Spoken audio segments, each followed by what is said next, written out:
You know what time it is.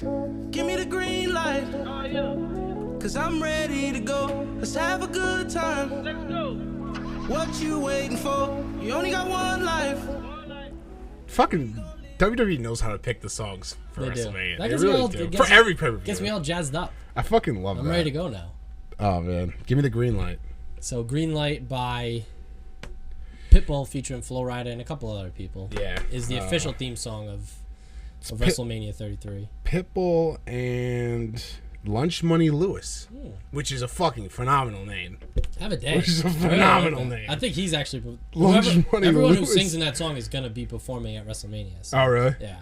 That's cool. Well, if he hangs with Pitbull and Flo Rida, he can't be a bad guy. Mr. Worldwide. Mr. Worldwide and fucking Flo Rida, man.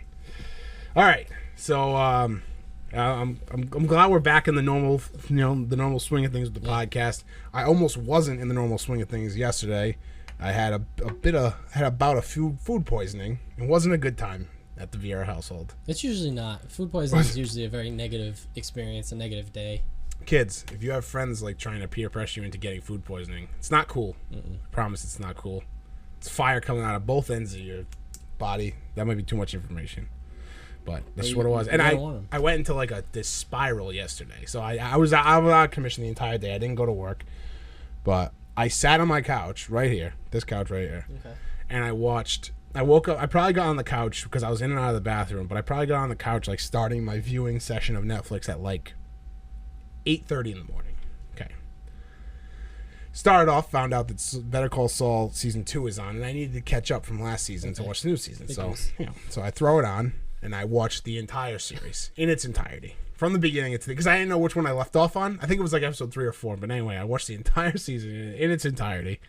And then I finished it around, I don't know, whatever time. I mean, literally, I watched back to back to back to back. I watched 10 hours of it. So if I started at 8:30, we'll say I ended at like, close to that, 8:30 at night. Yeah. So 10 hours of that, and then I jumped right into Master and None. I think I picked up on episode like 4, but I watched the entire season. So the rest of the season. So I watched the entire thing of Master of None, which is a great show. Which is, if you haven't watched Master of None, it's fantastic. But I felt like there was more hours in yesterday's day than there was during a normal day. It was weird. I think I was in like a wormhole because I would sit on the couch and I could have sworn like I was out of it. And I could have sworn I put on like Better Call Saul, the next episode comes on, and I'm like, oh shit, it's dark out. Like I would look out the window, I'm like, oh, it's dark out. And then I'd watch the episode, and then I got up to go to the bathroom, and it's like middle of the day. Like I'm not looking at any of my watch or anything. So then I look, I'm like, oh, it's fucking 2:00. I'm like, I thought it was like midnight. Like I thought it was like so late. So it was a weird day yesterday. The weather too. It was rainy and gloomy all day, so I could see if you're in a basement. I was like, what is happening? So. It was not a fun day, but I'm feeling much better today, and I'm excited to be on the podcast. I'm glad you're here. It's nice. I'm glad I'm here, too. Would have been talking to myself. Wouldn't have been good. I would have been in the bathroom or on the couch. All right.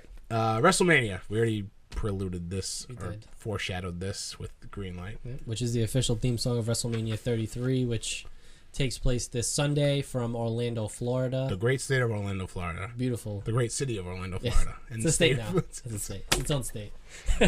Oh, God. But I don't know if you've seen any of the pictures online of the set. It's massive. So rumors are they're building a roller coaster because the theme this year is the Ultimate Thrill Ride. Okay. And the pictures are taken from ground level outside the stadium, and it's this just enormous structure that towers over the stadium. So they're building. You think they're building? I think they're building a roller coaster to go like through the ramp because the ramp itself is. So are the wrestlers going to ride in on the roller coaster? I think I don't know if all of them will. Some of them might. That's I have a New wild. Day because New Day are the hosts, so I have a feeling they're going to be on the roller coaster. Yeah, they're killing it. Yeah, New Day's. I did not. If you had told me 2 years ago, whenever New Day first debuted, that they were going to be this big now, it's crazy. They're like the biggest merch seller. I was gonna say the merchandise juggernauts, which is why they kept them together because they I mean, now they're the longest reigning tag champs. They don't have the titles anymore. They lost them. Yeah. So since then they've been creatively they haven't been able to do much in the ring as far as the tag team, but they're still so popular that WWE keeps them around. I mean, you don't just pick someone to host Mania.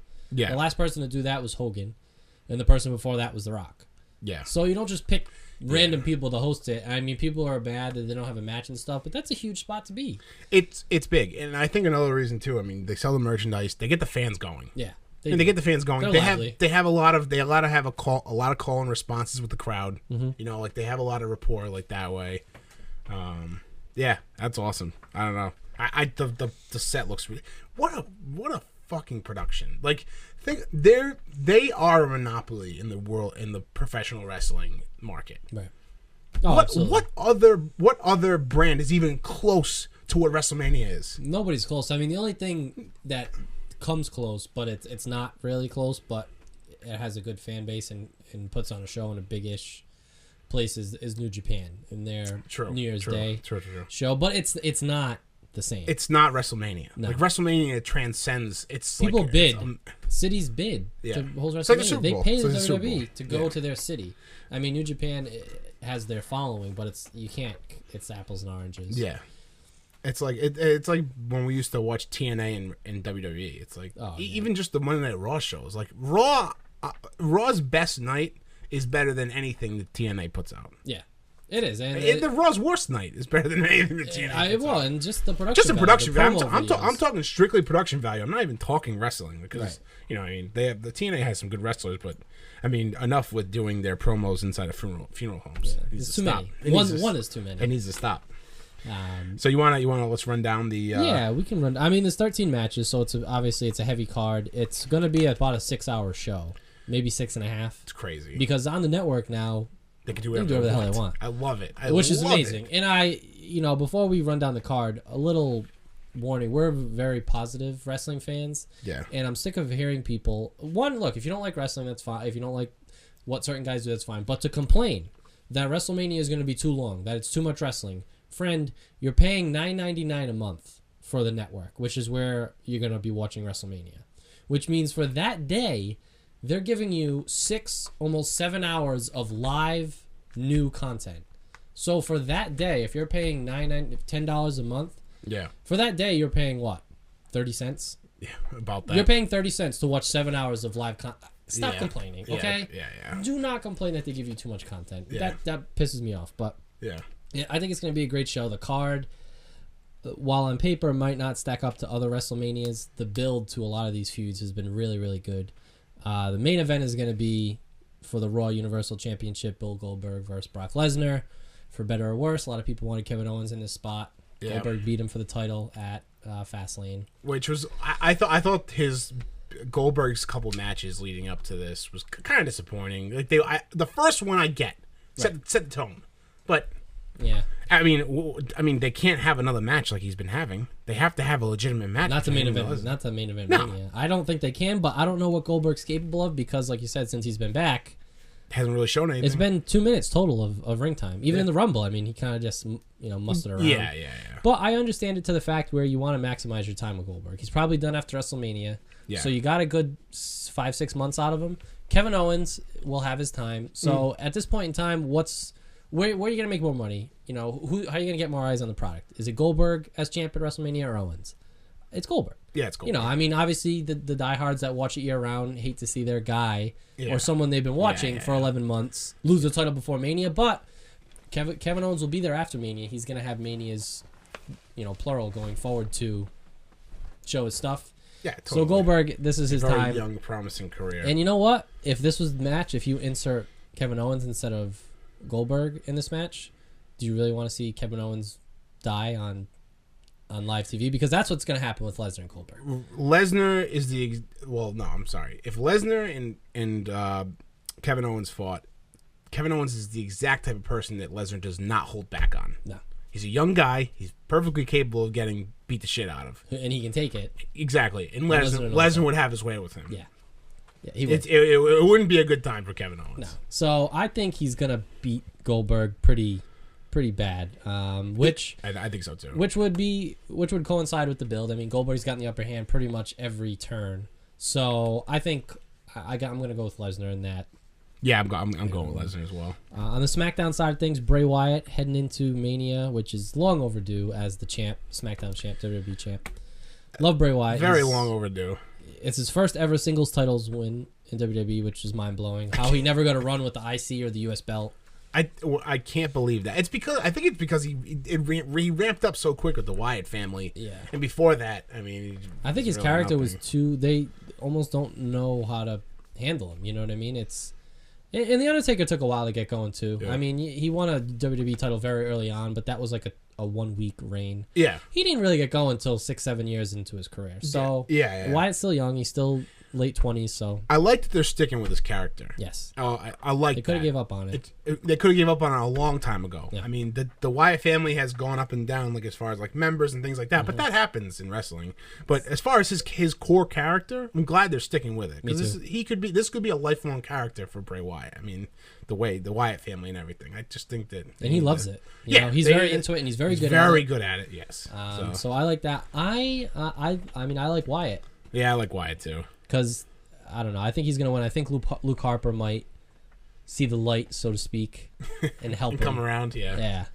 And then for the secondary championship on Raw, Chris Jericho versus Kevin Owens for the U.S. title, which to me is going to be the most emotionally satisfying culmination to a feud on the card. It's these, they were best friends for so long, and Jericho helped Owens, and then Owens did what he needed to do, really, because he's such a good piece of shit heel.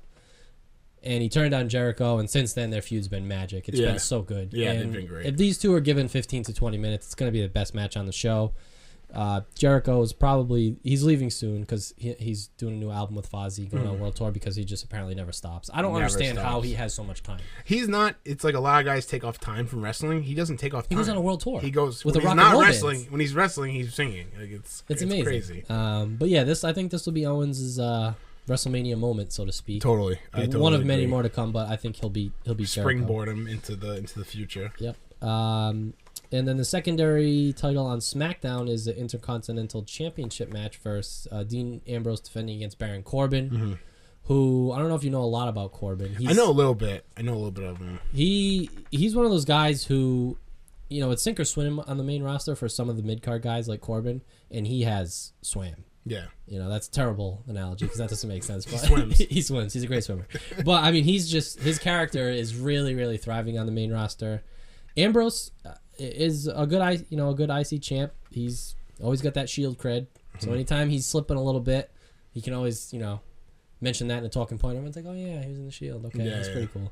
But I think, I don't know, I like Corbin to win. I think his character is perfect for this type of match. And he's one of those big guys. He's legit.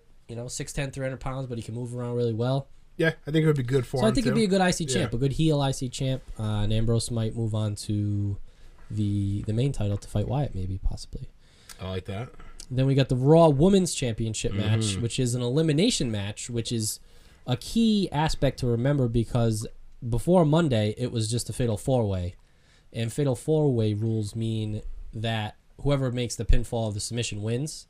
So Yeah. Bayley could just be not factored in the decision. Nia Jax could pin Charlotte and win the title, but now it's elimination. So someone will have to physically pin. There's a one person wins. I mean, it's elimination to one person. Well, yeah. So it'll eventually be 2 people left, but Yeah. Bayley will have to physically be eliminated now to lose her title. Oh, okay. Which helps her because before, say Nia Jax knocks her out of the ring, Yeah. and then pin Charlotte, Nia Jax is the champ Yeah. in the Fatal 4-Way Yeah, rules. yeah. Now with elimination, she has to be factored in, which helps her because she could get knocked out of the ring. The other 3 can beat the shit out of each other. Uh-huh. She could come back in and win. This is a toss-up for the woman. I personally like Nia Jax. She's been getting sort of a good push lately, right? Yes, she has. Still not great on the mic, but Yeah. if you look at her, she honestly, Nia Jax is one example, and I think Roman Reigns is another, who we'll get to later, of WWE needing more managers. Sure. You don't need them to talk when they look like they look. Yes. When I see Nia Jax, Yes. I'm not interested in what she has to say. Yes. I'm interested in someone explaining, like Heyman does for Lesnar. Yes. Lesnar is a perfect example. See this person, they're gonna beat the shit out of you, Lesnar- and then that person beats the shit out of them. Yeah. When you try to give them these long-winded promos, it doesn't work. But I think Nia wins. I don't know if she's gonna get a manager or not, but I She do should think get a she wins. manager. You're right. I mean, they need more. They gotta have people that could want to be managers for these guys. I don't know. There's a lot of NXT talent. There's a lot of. I mean, I would love. I said this before. I think I was probably talking about this with you or Adam or somebody. But they should do the managers, and it wasn't on the same vein as what we're talking about now. But they should. I just love that they have because they should have managers that have stables I mean, kind of like how they used to, but more like NASCAR teams, where like Cruz, exactly, like they have like a bunch of guys. Like for a while, Paul Heyman had a bunch of guys under his he had CM Punk, he had Brock Lesnar, and you know what I mean, like guys like you're a Paul Heyman guy. Yeah, exactly. Like, they used to do that. It brings more weight to that too. When you say I'm a Paul Heyman guy, right? Yeah, I agree. I mean, I think that's the one thing that I would change. In it would benefit Reigns. It would benefit Nia Jax. Yeah. Definitely. So, but I think Nia wins for that one. Yeah, I can see that too. Tag team championship match, which just got turned into a ladder match on Monday. I fucking love it. Which is really cool. I love it. Luke Gallows and Carl Anderson are defending against Enzo and Big Cass and Sheamus and Cesaro. So triple threat ladder match.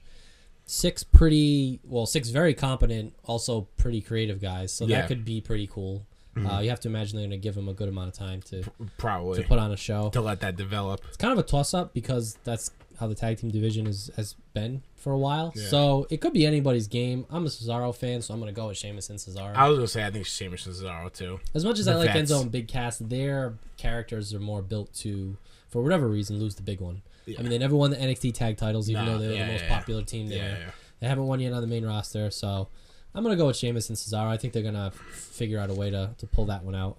I agree with you on that one. Then in non-title fights, we have Triple H versus Seth Rollins in what is now a non-sanctioned match, which basically means no rules. Storyline-wise, they're saying it so Seth Rollins can't sue the WWE if Triple H hurts him because doctors won't clear him. Sure, yeah. He was legitimately hurt a few months ago. Samoa Joe injured him by accident. So is he like good to go?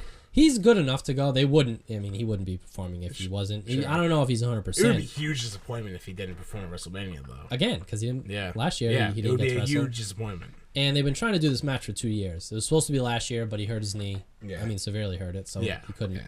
And then this year, it almost happened again. Luckily, it wasn't as severe. You think Seth comes out on top? I do. The wild card in this match is going to be Samoa Joe. He's not on the card. You think he's going to come out? I think he's going to come out. He's been Triple H's goon. Yeah. So, yeah, I think Samoa Joe's going to come out here. Could draw out possibly Finn Balor to counter that. The only thing with that, a lot of people want Balor to come out. Seth Rollins is the one who injured Finn Balor. Mm-hmm. He's the one who hurt him in his match, so it would make zero sense for Finn Balor to come out and save Seth Rollins. Sure, totally, yeah. Because even though Rollins has turned into a good guy now, that shouldn't change the fact that he hurt. Yeah. You know, why would Balor come out and help? No, Is Balor like close to being? He's ready. He's ready. He's been wrestling on live events. Oh, cool. So he's ready. So if you don't see him Sunday night, he'll be there Monday night, guarantee it. Okay. Which I personally would rather see Lesnar beat Goldberg, and then Balor comes back to reclaim the title he had to forfeit. Yeah, I mean, there you go. Awesome. Boom, there's your money match. That would be awesome. So I don't know. I think Rollins comes out on top technically, but I don't see an actual decision. I don't think it's going to be a pinfall or submission. I think it's just going to be. Remember Triple H and Sting a couple years ago? Yes. Which was glorious. Yeah. It was so much fun. Yeah. I mean, I just throw out everybody. Who cares? Yeah. Bring out everybody. Yeah, that was good. You need one of those. Yep. On a 5-6 hour show, you need variety. That'll be a nice like bring levity to kind of like the card, right? You know what I mean? Loosen it up a bit, make it a little different, and it'll be probably placed towards the end. So I think totally. That's what get everybody recharged for the rest of the show. Yeah. Undertaker versus Roman Reigns. Has the Undertaker matches lost their shimmer? For me, they have a little bit. Just physically seeing him. Yeah. I love the aura around him. Yeah. I love his entrance, but he looks what he is. He looks like a 52-year-old man. Yeah. And I hate throwing out numbers and ages and stuff, but when you see him, I mean, the guy looks fucking beat down. He looks beat down. It's gonna be cool. I think if they're smart, there's one way to make this match go, and that's Roman Reigns just really, really beats the crap out of him, because he's gonna be booed out of the building no matter what. Yeah. Maybe if you put him against somebody else, you could hope for a 50-50 split in the crowd. But nobody's going to boo The Undertaker at this stage. No. Especially against Roman Reigns. No. They will not. So I think Reigns should really beat him bad and embrace the boos. You know, you don't have to turn into a full bad guy. Yeah. But he cut a really good promo on Raw that was very self-centered, very cocky, but very true. I mean, the guy's a badass. He looks like a badass. He's main evented the last two WrestleManias. Yeah. So you can boo him all you want, but he's here to stay. And I think if they embrace that just a little bit and let him really beat the crap out of The Undertaker and, put him out to pasture pretty much, this should be really Taker's last WrestleMania. Yeah. I think that'd be, now you got a legit heel on your hands, in a certain sense, without being the typical bad guy. Yeah. So that would be my call for that match. John Cena and Nikki Bella versus The Miz and Maurice. With a special guest referee. Guest ring announcer. Who's the... Al Roker. Al Roker. Oh. Yeah, you gotta I kind of wish he was the ref, though. I did too. You gotta put butts in the seats, and putting butts in the seats is Al Roker. Does Al Roker put butts in the seats? I think he does, yeah. I don't know. What an odd thing. It's odd. I don't understand. John Cena not being groomed for Good Morning America? Oh yeah, he's been guest host for a while. He's so good at it. He's gonna be on TV. He's gonna be Michael Strahan. Yes. Yep. He's gonna be Michael Strahan. Just handsomer. Yeah. What do you think about this match? It's gotta be Cena and Bella. They're gonna win, absolutely, 100%. I love the Miz, and I love the Miz and Maurice. Like, I loved Maurice anyway, but I'm just saying I love them together. And the Miz is he's such a, I don't know how he does it. Like, for such a guy that, like, shouldn't be a good wrestler. Like, shouldn't be good on the mic. From the real shouldn't world. Shouldn't be good in the ring. He's all those things. Yeah. He's headlined WrestleMania and won against John Cena. He doesn't go away, and his promos are always like very good. They're funny. Yep. He's always the guy. He does a promo better than anybody else where he hears the audience laugh and thinks they're laughing with him, but they're really laughing at him. Right. But he's so oblivious to it. Like, his character is so oblivious to it, and there's nobody that does that better than him. No. There's nobody. No, and he's great. And I mean, I don't even... some people say he's underutilized. I don't think he is, because he is so important to the WWE in and out of the ring, really. I mean, he's always traveling all over. He's a great ambassador. And I watched the WWE 24 special, the newest one. They do it on the Raw after Mania, and it's documenting all of last year's Mania, when Maurice made her return. Yeah. And he made a great point. He said, I've been wanting for a while to have Maurice with me, because as far as my character goes, she backs up everything I say.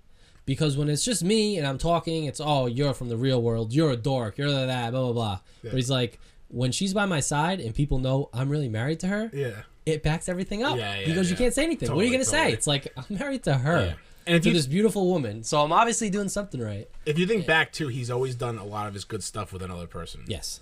Him and Sandow. Yeah, Big Show. Even him and John Morrison when they used to be a tag team. Yeah. I mean, they were great, and they're not going to win, unfortunately, because I think this is Nikki Bella's kind of unofficial retirement match. Sure. And rumors John Cena's going to propose at Mania, which would be really cool. It would be awesome. I would like that. It would be really awesome. I mean, because they're a real life couple. I don't know. I like Cena. I like Nikki Bella. There's no reason to dislike them. If he is proposing at WrestleMania, do you think that Nikki's in on it?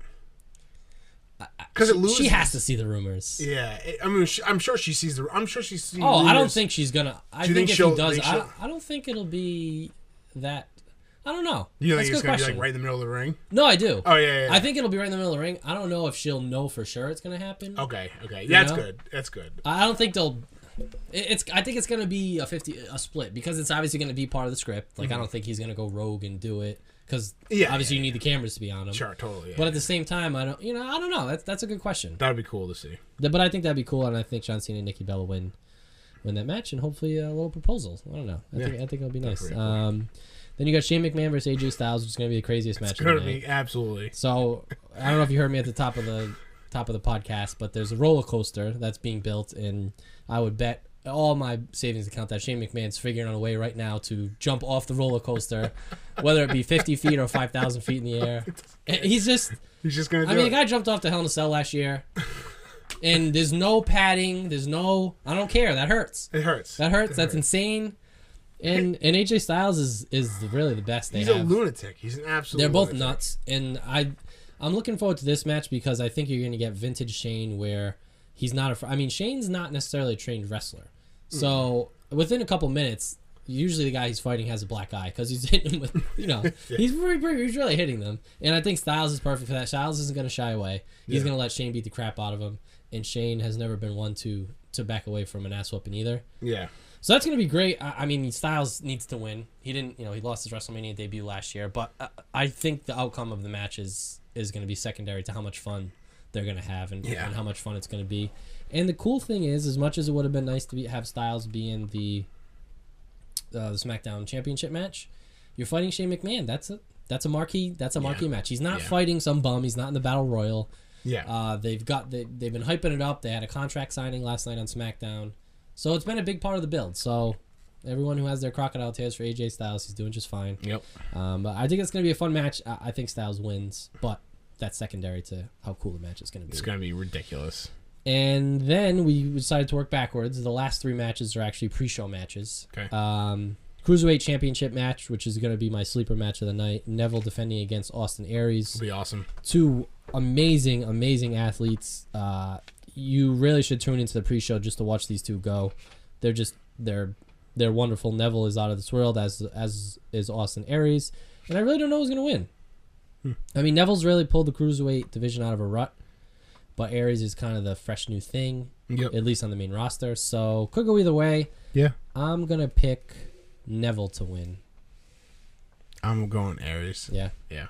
So, I like if Aries wins, I'm going to throw you out of my house. Oh, God. That's the rule. Sorry, I have to do that.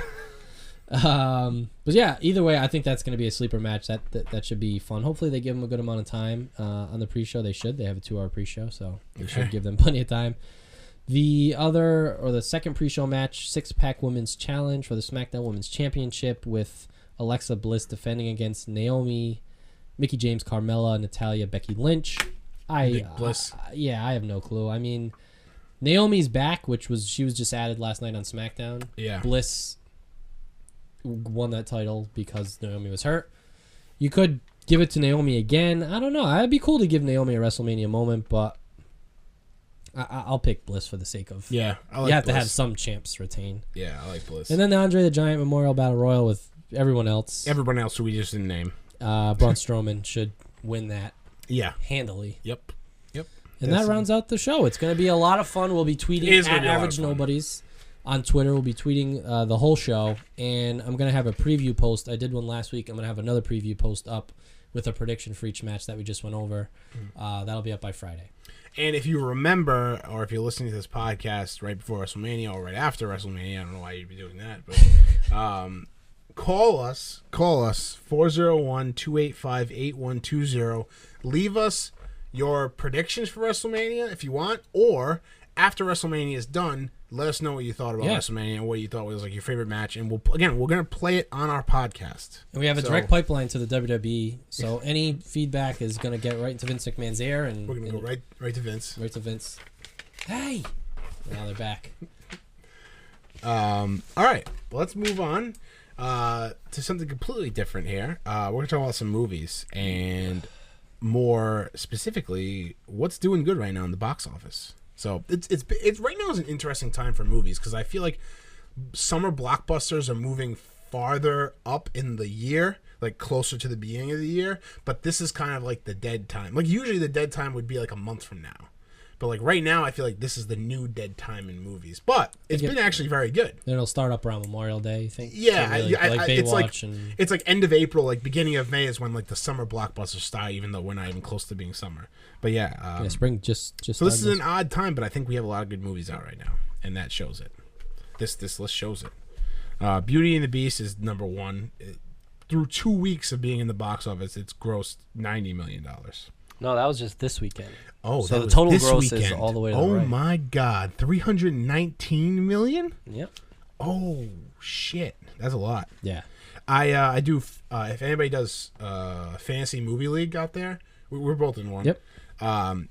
They had to split up. Usually, when a big movie's coming out, they'll have you pick either a Friday, a Saturday, or a Sunday. They won't let you pick the movie for the whole weekend.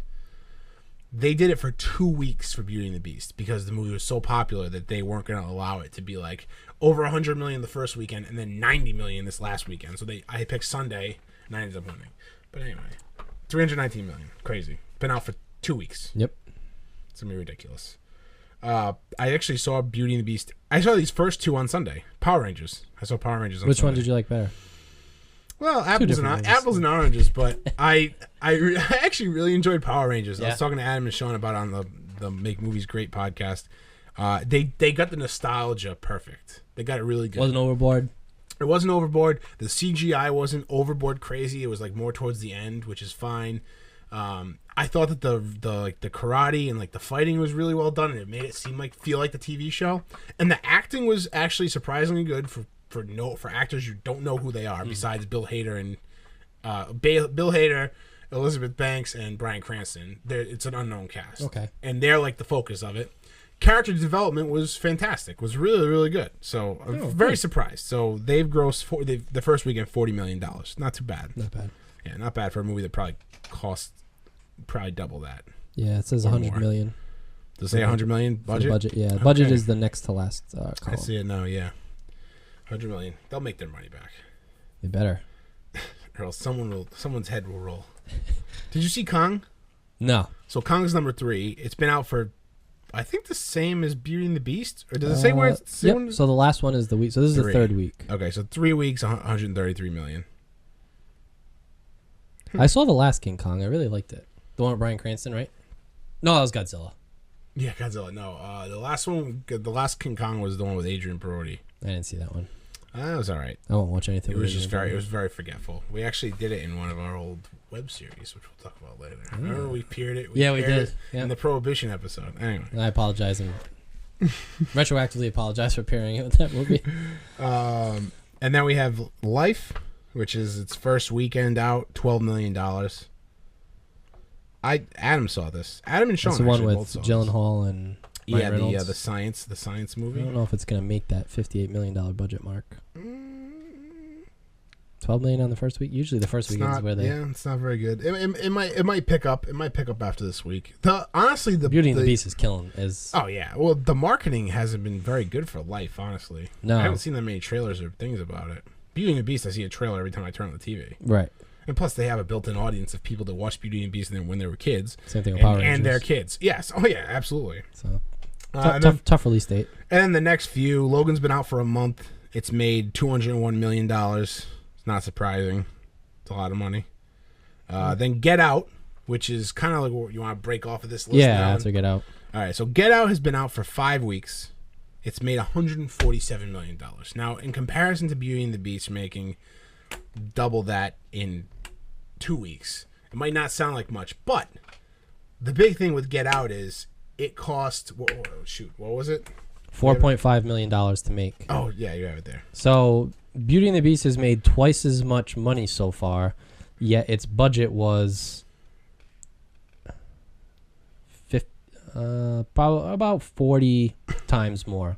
So the Beauty and the Beast budget was $160 million, and Get Out's budget was $4.5 million. And Get Out was a fantastic movie, and now is probably going to be a cult classic as far as like horror movies go. Yeah, as far as video on demand. Yeah, I mean, it's gonna make so much money on top of it. So Jordan Peele is the first African American director to make $100 million in his debut film.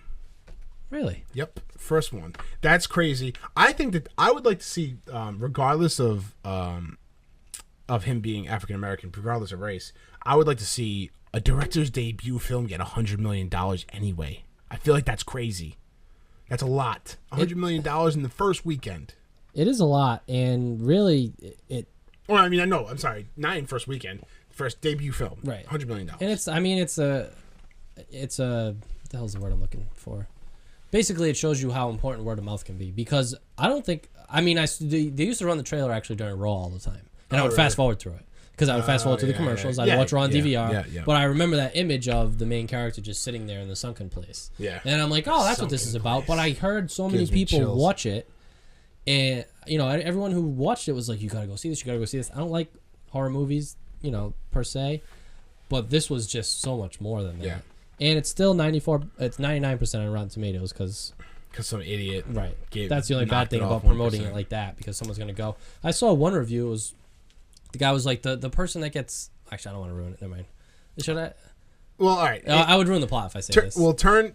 Wait, we're gonna put spoilers out. So if you don't want to hear this, turn off the podcast for like a minute and then come back. I'll be quick. So some guy wrote that it wasn't 100% fresh, primarily because the character that gets kidnapped in the opening scene, they're like, you never see him again.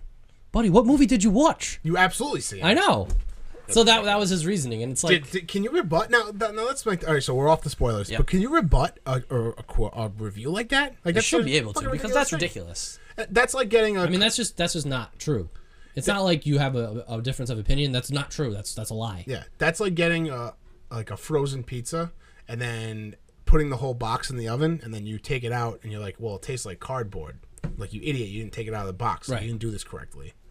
Well, first of all, if you're a movie critic or a movie reviewer that gets clout like that, and you're throwing out things that, like... I saw it on Barstool, so I don't know who left the review, but K. Marco blogged it, and he's like, this is why it's not 100%? If that's why... This idiot? Yeah, that's stupid. That's dumb. So, but just a really wonderful movie. Jordan Peele, congratulations. I did not know that about the first African-American director to gross $100 million with his first film. Yeah. But yeah. But then we got a little curious, and we wanted to do some research on other movies that were made on the cheap that made big bucks. So let's start with the most out of the ones we did. So Friday the 13th came out in 1980, was made for $700,000, and it grossed $37.47 million at the box office. That's amazing, because not bad. Really, looking at this list, the most surprising thing to me, and I don't know why I was surprised, but is how cheap movies were made. Yeah. I mean, 4.5 million compared to the things on these lists is a lot of money. Mm-hmm. Yeah. Oh yeah, totally.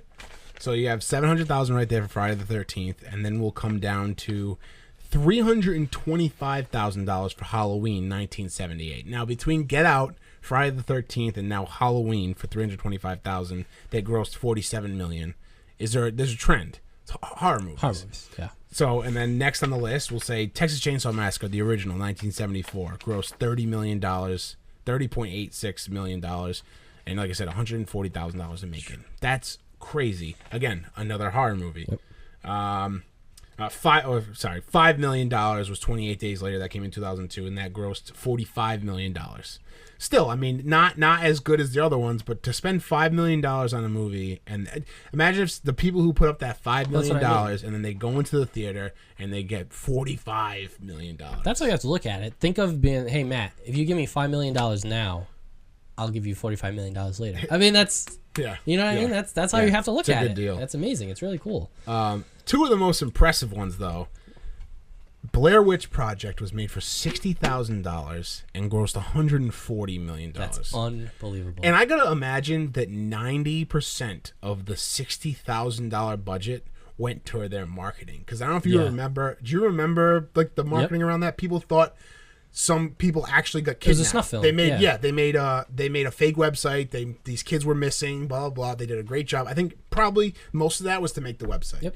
Because who knows what they filmed on? It was just a hand cam. The audio was terrible, but it told the story. The other one that's fantastic, and everybody would probably imagine that this is probably one of the, I don't know what the numbers are as far as these, like, I don't know how you want to grade them, who was the best return on the cheapest, but $11,000 to make Paranormal Activity in 2007, and it made $107 million.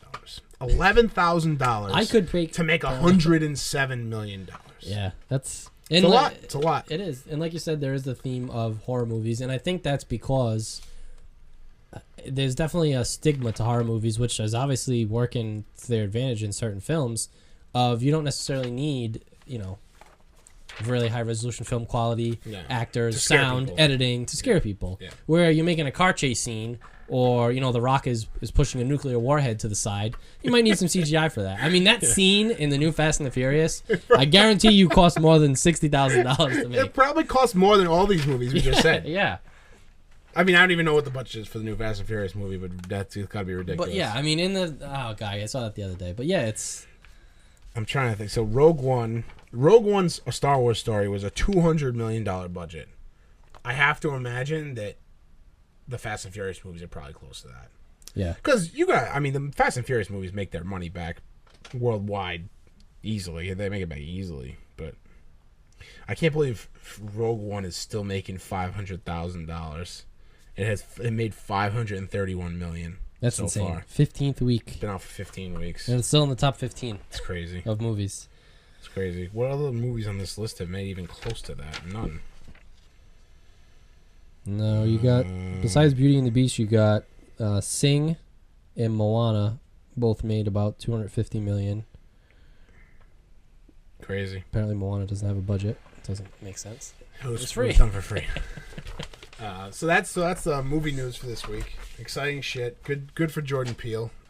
That's just exciting all around. Yeah, and you know what? Like I said, it proves that it's almost like when musicians will release things spur of the moment without millions and millions of dollars in advertising and stuff, and they make money on it. Yeah. So now when you see a movie that wasn't necessarily advertised all over and wasn't released on a holiday weekend, Yeah. it's an original concept, and you know what, the gist of it is, if you want to be successful in Hollywood, you're going to need some backing, you're going to need some success. Mm.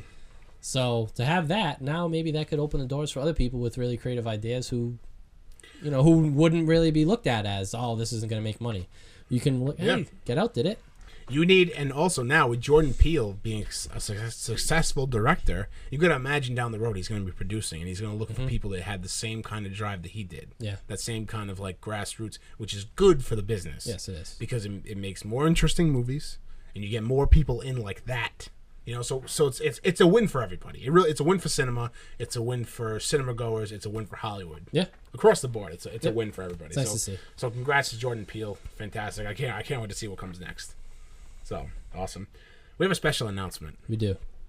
I wish I had like a chime for like a bell, like a wee special announcement. So Like a tornado for sound. those of you who have been following us for a while, you know that we got our humble beginnings on the interwebs was this little thing called Drink with Class. Mm-hmm. And over the past few months we've been stewing and deliberating, and so we're gonna bring it back. We're gonna bring it back, yeah. So it's coming back, and the goal is to release the first episode around Memorial Day. Yeah, Memorial Day will be our first episode. It'll kind of be like a dive back into the world of Average Nobodies. So a lot of the same characters, and by a lot of I mean the two characters that you know from the show, Ryan and Adam, the unclassy reporter and the class consultant, will be back. Memorial Day weekend. We're excited. I mean, we have a lot of plans. We have a lot of things that we'll keep under wraps as of now. Yeah. But we have a lot of exciting things that we want to make this. We want to make it a little bit different, a little more involved. Now we're grizzled veterans of YouTube and the internet, and now we're doing a little bit more than what we did back in the day, and we know more. And we're we'd like to classify ourselves as grown adults. We are grown adults now, so it's going to change. It's going to be a little different. We're going to try and make it more sophisticated, but we promise it's not going to be any less fun than what you remember. Exactly. So you might see some videos coming out of old episodes. You can find pretty much all of our episodes on youtube.com/theaveragenobodies. Yep. We're going to be posting episodes here and there to get everybody ready. Yeah. And it'll be on Twitter. It'll be on Facebook. You can always go on the YouTube page to watch them. We have no video for this podcast, but I'm smiling ear to ear. We both are. We're very excited about this to do this again, because we haven't really made, since Twitter News Weekly kind of like stopped, we haven't really done much as far as video content. So this will be a good time to jump back in. Super excited. We're filming the first few scenes of the first episode this weekend. Yes. So the first. What a great time, WrestleMania weekend. It's a great time to be. Oh, it's good. It's great. It's gonna be a great weekend. It is. So I'm super excited about that. So yeah, keep to the Facebook page. Watch the old episodes on YouTube. But Drinking with Class is coming back. So tell your friends. We're back. We're back, baby. It's gonna be good. And we're planning. I think we said like eight episodes for the new season. Mm-hmm. Season 3, we'll call it. Yes. Yeah. So it's gonna be good this month. It's gonna be like I think we're like shooting for once a month. Yeah. Or once every major holiday coming up this year. That'll be a new episode. But they're going to be a little more involved than what they used to be, so it'll be worth the wait. It will be, absolutely. Absolutely. So yeah, Drink with Class is back. Ryan, what are you watching this week? So I started Penny Dreadful. Yes. So I started that on Saturday. Watched the first episode, really intrigued. Didn't want to go any further because Holly only saw the first episode. Okay. But we're going to start binging it more, so hopefully by this time next week I have an update on my status of how many episodes I've watched. Okay. I'm going to just mention this forever. Basket Season 2 concluded last Thursday. Just a wonderful... Where can I watch Basket? I have to You can watch it on FX On Demand. Okay. Everything? Yeah, it should be all both seasons. If not, I have the website, the Super Chillin' website. Okay. So if not, you let me know. But I need to watch just that. a really... It's like a beautifully sad is the best way I could think to describe it. It's written by Zach Galifianakis and Louis C.K. and a couple of other writers, and it's directed by this guy Jonathan Crystal, and he directs every episode of the first 2 seasons. Yep. And it's set in New Mexico, and the way he uses light, it's almost like it seems like every shot is at sunset or sunrise, or it's And it's just really, really all gorgeous shots. Yeah. It's just, and it adds to the scenes. The acting is so great. I mean, Zach Galifianakis plays himself and his twin brother. So it's Chip and Dale Baskets. And then Louis Anderson, who won Best Supporting Actor Emmy last year, and I would be shocked if he didn't win again, plays their mom. But it's not a joke. Like he plays the mom, but it's not a man in drag. It's and he's really great at it because I've read interviews with him and he channels his mom for it. Okay. And even the writing staff said sometimes we'll stuck on a line and they'll ask him. And he'll think, all right, well, what would my mom say in this situation? And he'll use it in the show. That's really funny. That's awesome. So great. And every other supporting character they could be a homeless person on the street. I don't know who they are, but they're pitch perfect for their roles. It's a great show. It's a half hour, so if you watch it on demand and stuff, it's 20 minutes an episode. I'd be shocked if you didn't really like it. It's just a great, great show. And the second season concluded. It's been picked up for a third. Nice. So it'll be back next late fall. So yeah, those are the two I've been watching. Nice. I'm definitely have to check that out. I've been watching a couple things. One is a little unorthodox. I just finished Iron Fist season 1 on Netflix. The show heated up towards the end. I will say that. Got better? It got better. Definitely got better. I just don't know what to really say about it other than it was just like a lot of it was boring. Like that was like the problem. Like the plot was there. I liked the story. It just was delivered in a very boring way. So that's that. The Defenders, which is going to be the show with all of those Marvel Netflix shows together, hopefully that'll be better. He needs to learn karate between now and then. Like he just can't do it. Like they cut to stuntmen too frequently, and you could tell it was cuts to stuntmen. It was very like you get taken out of where you are. Because then now you can't lose yourself in the show. Yeah, which is you need that, especially with that type of concept. It breaks it up, and again, some of it was boring. Characters were meh, just meh, but wasn't my favorite Netflix show. So not a ringing endorsement. Not. I think if you watched Jessica Jones, if you watched Luke Cage, if you watched both seasons of Daredevil, I think you should watch it just because you need to have that. I think you're gonna need to have that story going into the Defenders and in the future of that Marvel universe. But I'm not gonna say it. I'm not gonna endorse it and say it was a great. Because it was nowhere near Daredevil season 2 with John Bernthal as the Punisher. It was just like it was. The best part about Iron Fist was Rosario Dawson. She's in all of the Netflix shows. She's like a nurse and she helps all the superheroes. She was the best part. Definitely the best part. So I don't know. Check it out if you watch the other ones, and if you're just kind of like coming on board to the Netflix Marvel universe, don't start with Iron Fist. Watch like Luke Cage or watch Daredevil. Do not watch Iron Fist. The other thing I've been watching this past weekend was the Halo World Championship Series. I saw some Snapchats. E-League. Yeah, it was really cool. It kind of came out of nowhere because I obviously don't really follow the E-League that closely, but I'm a big gamer. And I really like Halo. I've liked Halo ever since I got my first Xbox. But it kind of came out of nowhere, and E-League was streaming it for free on Twitch, which is a big gaming website where you can, live stream video. But they did I thought it was really cool. They did a really good job of it. And this E-League is kind of like, picture it like it's the NFL, right? So you have the NFL, it's called E-League, and they have other like little things underneath it. So this is the Halo Championships, right? So this is like it's just for that game. They had like really good color commentators, like announcers, and like the production was flawless. The live stream was flawless. I actually worked on a Halo tournament in Providence in 2010 with Major League Gaming, which is a kind of like their rival. So picture like it's WCW, it's WWE. Okay. But they kind of got left in the dust, and now E-League is like it's where it's at. They're making deals with NBA teams to have like their NBA teams want to have their own E-League teams. Really? Yeah, like not the players obviously, but like they want to buy their own teams and buy into E-League because they think it's going to be big, and I think it's going to be big as well. But it was really cool. The finals was Optic Gaming versus Envious Gaming, and I knew a couple of the players from back when I worked at that show in Providence. Optic Gaming won. That doesn't really tell us anything, but they won. 5 guys. There's 4 guys that play. It's 4-on-4, and each team has a coach that stands behind them and tells them what to do. Like calls out plays, like does all this crazy shit. They won $1 million between 4 people. That's amazing. Playing Halo. $250,000. So not bad. And like it's cool when they show like the people and they show like their marquee and their names and like it's like the NFL. Like they'll show a guy standing there and they'll be like, this person playing for this long from this place, total winnings $4 million for playing fucking video games. It's crazy to me. So, and I thought it was a lot of fun to watch.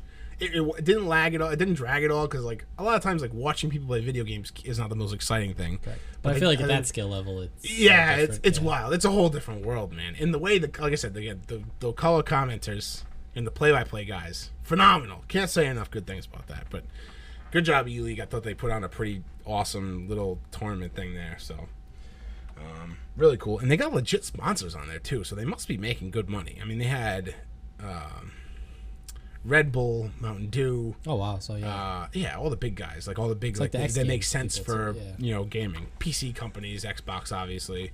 Nathan's Hot Dogs. If I was a professional video gamer, I would be sponsored solely by Nathan's Hot Dogs or Spike's Hot Dogs, local place. Imagine free hot dogs for the rest of your life. I'd be dead. Yeah, that'd be the problem. That'd be a problem. I'd be dead. I'd be dead. I can't do that. I was at a wedding the other day, and the cake was just Allie's Donuts stacked on top of each other, which is a terrific idea. Allie's Donuts, for those of you who don't know, it's a local Rhode Island donut shop. It's been around forever. Mm-hmm. The best donuts in the state, and they're super cheap.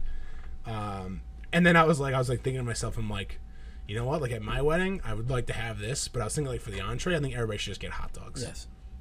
Amazing, right? Yeah, ketchup and mustard at the table in the old school diner. Yep. Canisters. We'll see. Whoever I marry is going to have to approve that. Right now, I don't think Lindy's going to approve that, so we might have a speed bump on our hands. Yeah. But anyway, that's what I was watching. Again, give us a call, 401-285-8120. If you have any comments, questions, you want to ask us something, shoot us a voicemail, and we'll play it on the show, and we'll respond to you. And if you want to leave your Twitter handle, we'll tweet at you and absolutely retweet you out there and tell you that we responded.